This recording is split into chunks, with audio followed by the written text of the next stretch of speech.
Hello, welcome back to another Pen Talk. Thanks for tuning in. We're going to take a little bit of a different journey in this video. Hopefully you'll enjoy it. I have here a little sneak peek of an upcoming video that I plan to do because these are 4 boxes that contain pen sets, which I was very much into in my early collecting days. But that's not the focus of this video. It's just a teaser.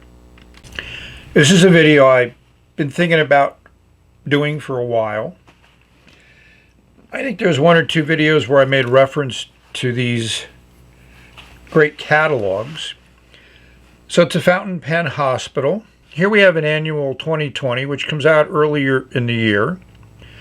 Here we have a summer 2019, a fall 2019, a holiday 2019, and then we jump to summer of 2020.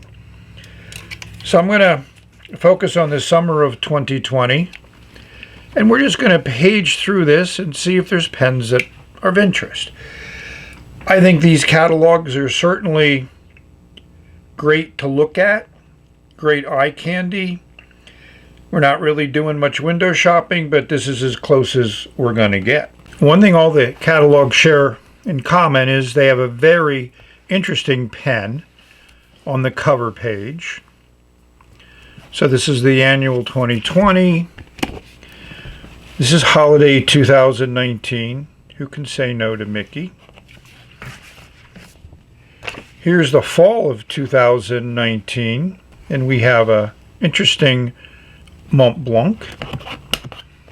And then the summer of 2019, we have a nice Montegrappa, which is a space exploration theme. Interesting. And this is commemorating the moon landing, the 50th anniversary of the moon landing. So these are difficult to do in the video the way I have it set up, and I may play around with the setup, and we have glare off of this glossy paper. But here's a Harry Potter theme that's always been popular.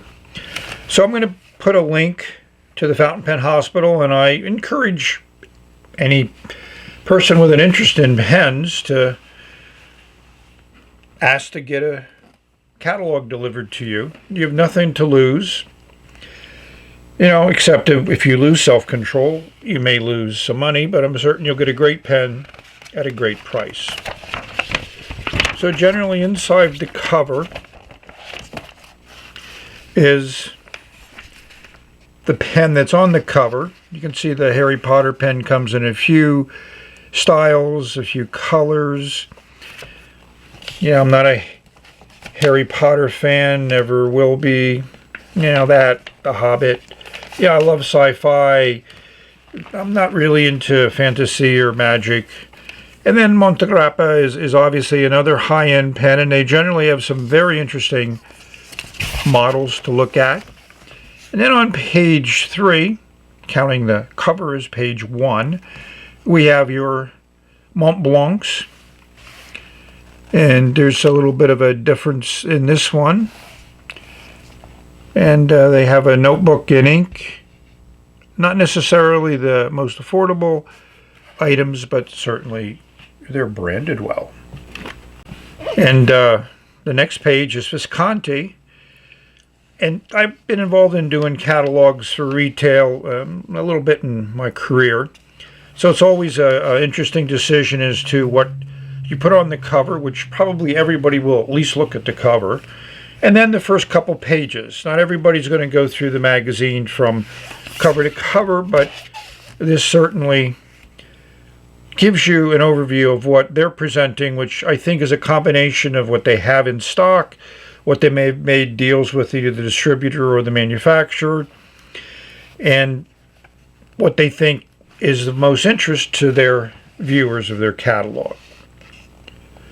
So one of the things that always attracts people is a question is, if you could have one pen in this catalog, what would it be? And I have to say that I'm not going just on the most expensive one, but I'm going on one that I could possibly buy, is this Arco Blue Bee, which is an interesting color, interesting design. Now, I've written with Peniter pens. I'm familiar with their nibs, and I think for the price, they're an excellent value as a high-end pen, as a limited edition pen, a pen that when you use it, there's very few other people probably in the same vein. And I like the design of the section, the ink window. There's just a lot of nice things that are done with it. You know, magnetic closure for the cap. So we're going to explore that one a little bit more. And then they have this full metal jacket, which is certainly an affordable pen. Certainly interesting. If those that don't want to go for the higher end pen, which I still think is in the affordable price range. So if I'm interested in a pen, I'll do a Google search. I'll go to my usual sellers that I think might provide a very attractive price. And I found the Blue Bee pen at a very good price. And it is, I say, significantly less than what's here at Fountain Pen Hospital. So as a buyer spending this amount of money on a pen, how do you decide where to buy it? And I think you have to judge what you're comfortable with, because obviously customer service, if needed, is something that you want to have the seller be very supportive of the pen. And I think most of these high-end pens have a pretty good support system. You know, you don't want to have to go back to the manufacturer unless that's your only choice, because I've heard of many people shipping pens to and from Italy or France or whatever, and not a speedy process, especially when you spend all that money for a pen and then you don't have access to it to use. And then we follow it up with Esterbrook. And again, the newer models, the Camden one. This catalog is probably about a month old, so you could label that on what's available. And that Sparkle pen they're certainly pushing. And Fountain Pen Hospital, because they have a nice vintage collection, and they've been involved in fountain pens for a very, very long time. I've purchased more than a few from the store. It used to be a fun place to stop in. And they're very knowledgeable and very helpful. And you get to write with the pen before you buy it, which is certainly a plus when you're shopping around. And then we have Aurora. And this is your Epsilon collection. And I do have a yellow Epsilon I need to do a review on, and it's on my list of things to do. And then we have some special edition inks, which I haven't really heard much about or seen much about. But they're a little bit on the expensive side for that size of bottle. And I have the black, blue, and blue-black, and, you know, they're okay, but they don't encourage me to spend more money on them. Pilot has a nice one. I wasn't really aware of all the different colors in the 74 demonstrator, so that's fairly interesting. Their price is like $160, list is $200. So if I was going to buy one of these, I would buy them from Japan. I have to be honest about what I think is a good value. And then the 823, so and the 92. So that's 3 models of Pilots out of the many that they make that they have in their catalog. Then we have Faber-Castell, the Hexo collection. And I don't follow Faber-Castell. I don't think I have any pens, and I don't plan to have any pens. Diplomat's always popular. And now we're kind of getting into what I would call the lesser tier pens, the lesser volume pens, I'm certain, from the Fountain Pen Hospital perspective. And the Aeroflame is still there and popular. A number of reviews of that on the internet. And we have a Monteverdi, which again, I'm not encouraged to invest more in different models of Monteverdi, but there's some of them, and the pricing is good, if that's something you're interested in.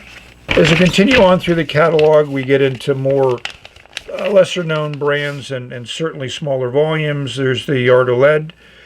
I mean, they look great. I'm not exactly a fan of that design, but I know a lot of people are.